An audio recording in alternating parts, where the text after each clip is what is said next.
네, 추석 연휴 첫날 신규 확진자가 역대 네 번째 규모로 집계됐습니다. 전국적 이동량 증가에 가족 모임 인원 제한 등으로 추석 뒤의 상황을 장담하기 어렵습니다. 특히 어떤 부분들을 주의해야 하는지 전문가와 얘기 나눠봅니다. 오늘 이 시간 김경호 인제대 백병원 가정의학과 교수 함께했습니다.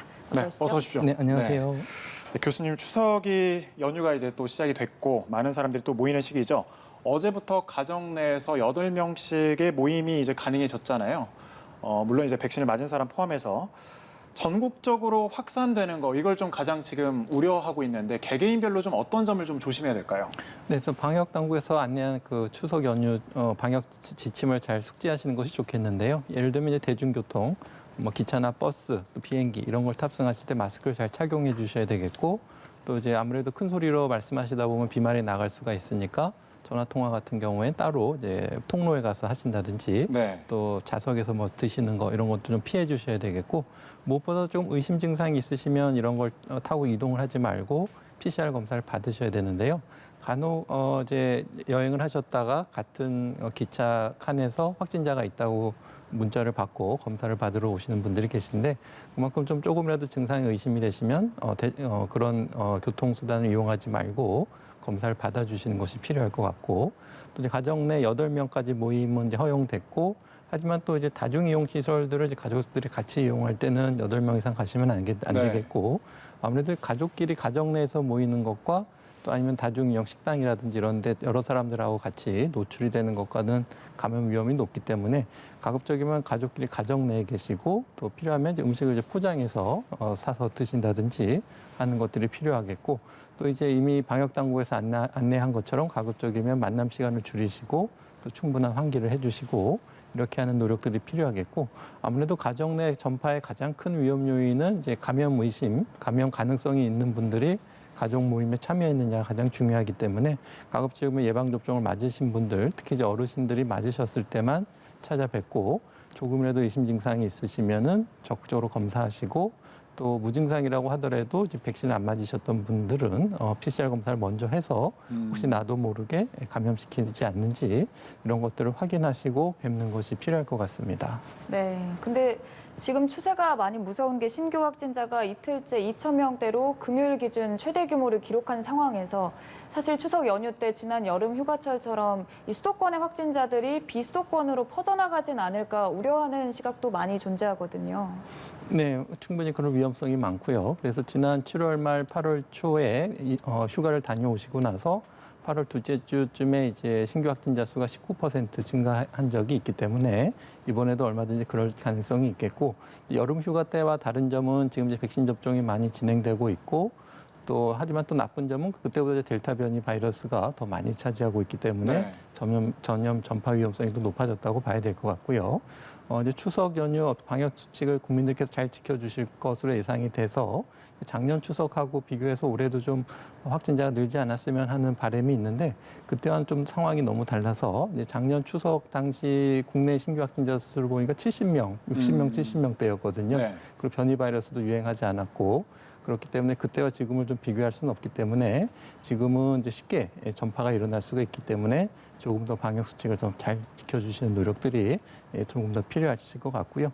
아직 예방 접종을 맞지 않은 분들이 좀 많이 있기 때문에 가급적이면 이번 추석에는 예방 접종을 맞지 않은 분들은 좀 이동을 좀 자제해 주시는 것이 필요한데, 예를 들면 수도권의 일일 신규 확진자 수가 한 1,500명 정도 나온다고 봤을 때 우리가 이제 증상 발생일부터 확진까지 걸리는 시간이 3일, 그 증상 발생 이틀 전부터 이제 증상 감염력이 있기 때문에 우리가 최소한 5배 이상 감염 전파를 더 많이 시키는 분들이 계시다고 봐야 될 것 같고, 또 확진이 안 되고 또 지나가신 분들도 있기 때문에 우리가 수도권에 1,500명 확진자가 나오지만 15,000명 정도는 우리가 알게 모르게 감염 전파가 일어날 수 있다는 것을 생각하시고, 이런 분들이 이제 접촉이 많아지게 되면, 특히 이제 비수도권을 이동하시게 되면 지난 여름 휴가처럼 비수도권에서도 증가할 수가 있기 때문에, 또 아니면은 비수도권에서 이제 감염 위험이 높은 수도권을 다녀가시고 나서 또 비수도권 지역사회 감염을 또 일으킬 수가 있기 때문에 가급적 이동을 좀 최소화하시고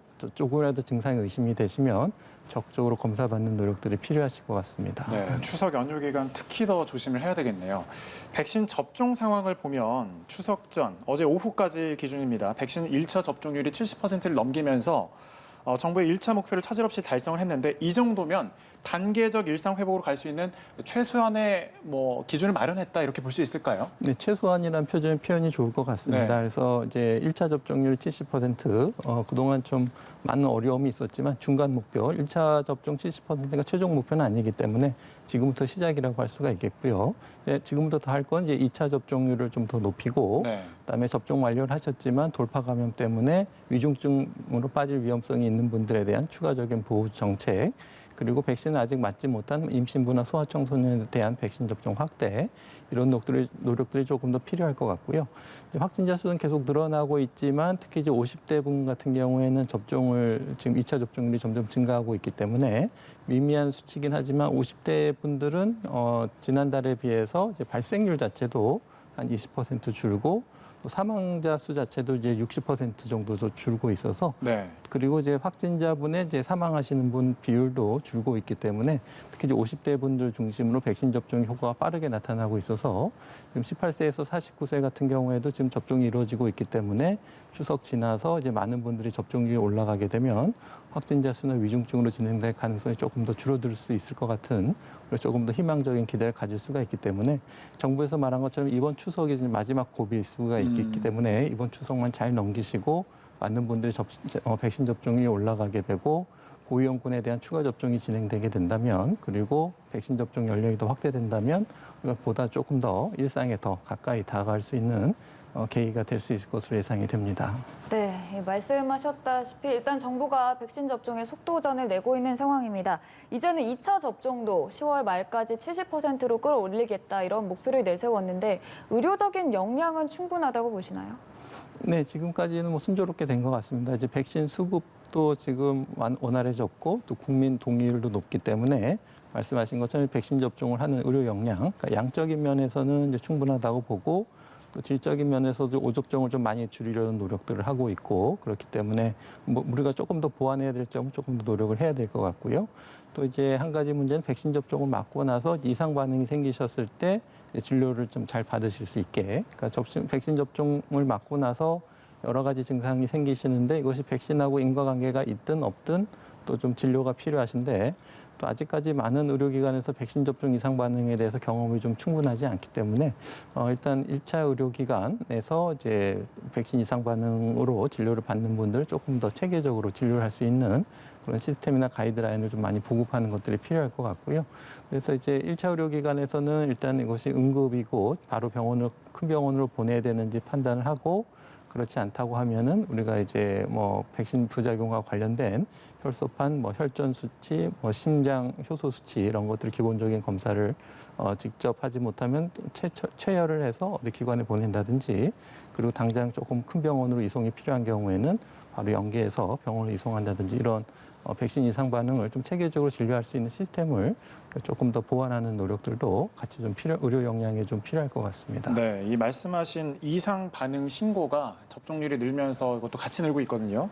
지난 4월 동안 12,000여 건이 늘었고 특히 이 중에서 신규 사망 신고가 32명에 달합니다. 좀 우려하는 분들이 많은데 이게 직접적으로 백신과 연관성이 있다 이런 부분은 아직 확인이 되지 않은 거죠? 네, 그렇습니다. 예. 지금 한 5,600만 건의 접종이 이루어졌고 그중에서 한 0.4% 정도가 지금 이상 반응으로 신고되고 있고 96%는 이제 대부분 흔하게 나타나는 두통이나 발열, 근육통, 소화가 안 된다, 메스껍다 이런 가벼운 이상 반응이 대부분이고 네. 아나필락시스나 조금 좀 중증의 이상 반응이 나머지를 차지하고 있는데 말씀하신 것처럼 어떤 직접적인 인과관계, 특히 이제 해외에서 인과성이라는 거는 그만큼 이제 많은 접종이 이루어졌기 때문에 우리나라보다 더 많은 통계가 먼저 집계된 것을 우리가 참조한다는 뜻이기 때문에 우리가 해외의 어떤 인과관계가 증명된 그런 직접적인 인과관계 사례들에 대해서는 계속 평가를 하고 있는데 최근 들어서는 이런 인과관계에 대해서 직접적인 인과성이 없다고 하더라도 네. 또 인과성이 또 없다고 또 명백하게 하기 어려운 경우에는 우리가 인과성 불확실한 관계 이렇게 평가를 해서 1,000만 원까지 의료비를 지원하고 보다 확대되어 있기 때문에 우리가 인과성을 직접 밝혀지지 않은 사례라고 하더라도 정부에서 어느 정도 보상이 이루어지고 있기 때문에 적극적으로 백신을 접종하시고 이상 반응이 있으시면 적극적으로 진료 받으시고 검사 받고 하시는 노력들이 필요할 것 같습니다. 네. 네, 이런 상황에서 또 최근에 20대 여성 2명이 화이자 백신을 접종하고 뇌출혈에 빠졌다는 국민 청원이 나왔습니다. 일단 접종을 하고 며칠 이후에 증상이 나타난 상황인데 백신의 주요 이상 반응인 혈전증의 가능성에 대해서는 어떻게 보시나요? 네, 뭐 아직까지 이렇게 직접적인 이상 반응일 것 같다는 보도는 아직 안 나왔는데요. 구체적인 어떤 사례를 평가해봐야 될 것 같고요. 우리가 혈전증, 혈소판 감소성 혈전증이 의심될 경우에는 일단은 우리가 아데노바이러스 벡터 백신, 네. 아스트라제네카나 얀센일 가능성이 많기 때문에 화이자와의 직접적인 인과성은 아직은 없고, 그래서 일단 백신 중 그렇지만 그래도 기본적인 검사, 혈소판 수치라든지 혈전 수치라든지 필요하면 뇌 영상 촬영을 한다든지 해서 적극적으로 인과성을 좀 확인해 보는 것이 필요할 것 같고요. 또 이제 한 해에 보통 이제 재작년 수치를 보게 되면은 20대 여성분들이 뇌혈관 질환이 보고되는 게 한 해 한 400명 정도 보고가 되고 있기 때문에 이제 아주 많지는 않지만 어느 정도 뇌혈관 질환 보고가 있기 때문에 좀 인과성에 대해서는 조금 더 추가적인 평가가 필요할 것 같고요. 일단 인과성이 있든 없든 그래도 좀 적극적으로 잘 치료를 받고 하시는 노력들은 계속 좀 필요할 것 같습니다. 네, 청원인에 따르면 이렇게 두통이 심한데 정부 권고에 따라서 두통약만 복용하다가 치료 시기를 좀 놓쳤다 이렇게 주장을 하고 있거든요. 어느 정도의 통증이 있을 때 병원을 찾아야 되는지 사실 일반인으로서는 좀 구분이 어려울 것 같아요. 맞습니다. 이제 뇌출혈도 이제 다양할 수가 있기 때문에, 그러니까 두 사례 중에 한 사례는 이제 지주막하 출혈이라 그래서 이제 동맥이 이제 꽈리처럼 부풀어져 있다가 약해진 혈관벽으로 이제 뇌출혈이 생기는데, 일단 갑자기 굉장히 심한 두통이 오고 출혈량이 많을 때는 의식이 갑자기 나빠지시는 경우가 있기 때문에 이런 경우는 이제 갑자기 심한 두통이 있을 때는 바로 이제 응급실 진료를 받으셔야 되겠고요. 또 한 사례는 좀 천천히 진행된 것 같은데 일단 처음 경험하는 두통이고. 출혈이든 막히든 갑자기 생기기 때문에 갑작스러운 두통이 심하게 점점 진행된다 이런 경우에는 빨리 이제 진료를 받으시는 것이 좋겠고요. 다양한 원인으로 두통이 올 수가 있지만은 드문 경우라고 하더라도 이런 이상 반응 또 갑자기 생기고 또 신경학적인 이상 반응, 언어 장애라든지 의식 변화라든가 팔다리 또 중심을 못 잡는다든지 어지럽다든지 이런 증상들이 동반되게 되면은 뇌 영상 촬영, CT나 MRI 검사 같은 것들을 빨리 받아보시는 것이 필요하기 때문에 가벼울 때는 일단 단골 의사 선생님 진료를 받고 갑자기 좀 심한 두통이 있을 때는 119 응급의료 시스템을 이용하시는 것도 좋은 방법이 되실 수 있겠습니다. 네, 그런데 그 이상 반응을 겪으신 분들은 이게 좀 궁금할 것 같아요. 만약에 1차 접종을 하고 나서 이상 반응을 겪었다라고 하면 2차 접종은 어떻게 해야 되는 건가요? 네, 대부분 가벼운 이상 반응은 2차 접종에 금기가 되지 않기 때문에 맞으셔도 되고요. 중증의 이상 반응 같은 경우에 금기 대상이 되는데 대부분은 이제 이상 반응 등록 시스템에 등록이 되기 때문에 본인에게 2차 접종 금기라고 안내가 오는데 그것이 예를 들면은 이제 소개해 주신 혈소판 감소성 혈전증이라든지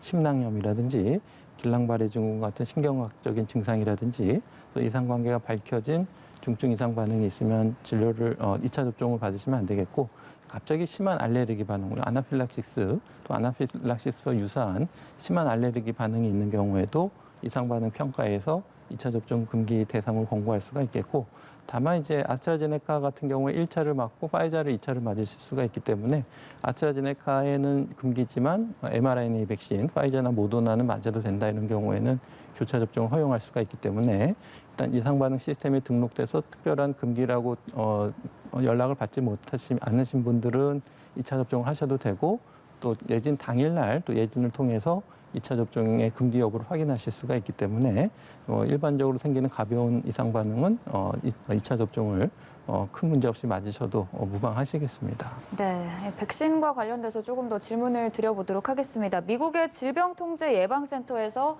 코로나19 백신 중에 모더나가 입원 예방 효과가 가장 뛰어나다 이렇게 밝혔는데 사실 화이자랑 모더나 두 가지가 mRNA 백신이지 않습니까? 그런데도 모더나가 입원 예방 효과에서 5%포인트 더 높았는데 이런 차이가 나타나는 이유가 뭘까요?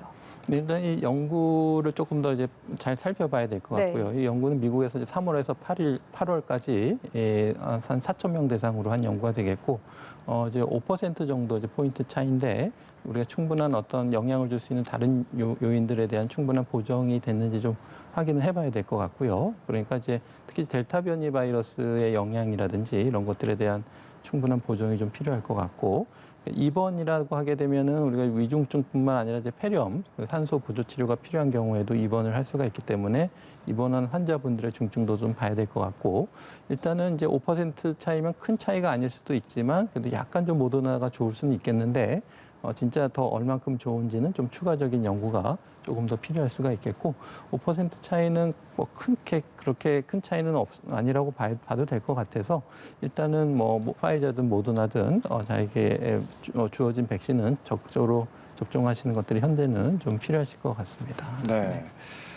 자, 그 미국 식품의약국 자문단, 그러니까 FDA죠. 65세 이상의 고령자와 중증 위험자에게만 부스터샷을 권고를 했거든요. 뭐 16세 이상 일반 성인은 굳이 하지 않아도 된다 이런 의견인데 이 권고 사항은 좀 어떻게 보십니까? 네, 일단은 뭐 해서는 안 된다라는 건 아니고 이제 젊은 16세에서 49세 젊은 층에게서 부스터 접종이 필요하다는 근거가 아직은 부족하다라는 것이기 때문에 나중에 좀 자료가 더 쌓이게 되면 얼마든지 또 권고안이 바뀔 수가 있겠고요. 하지만은 고위 연구는 부스터샷이 필요하다. 이것을 좀 관심 있게 봐야 될 것 같고, 또 미국의 이런 권고안뿐만 아니라 이제 미국은 이제 아스트라제네카 백신 접종을 안 했기 때문에 네. 아스트라제네카 백신 접종한 다른 나라 사례들도 좀 우리가 적극적으로 참조해 봐야 될 것 같은데, 영국 같은 경우에는 이제 아스트라제네카 백신으로 1, 2차 접종을 하신 분들 중에서 말씀하신 것처럼 고위험군 50세 이상 성인이라든지 또 의료진이라든지 면역 저하자라든지 이런 분들에 대해서는 mRNA 백신으로 교차해서 부스터샷 접종을 해도 된다.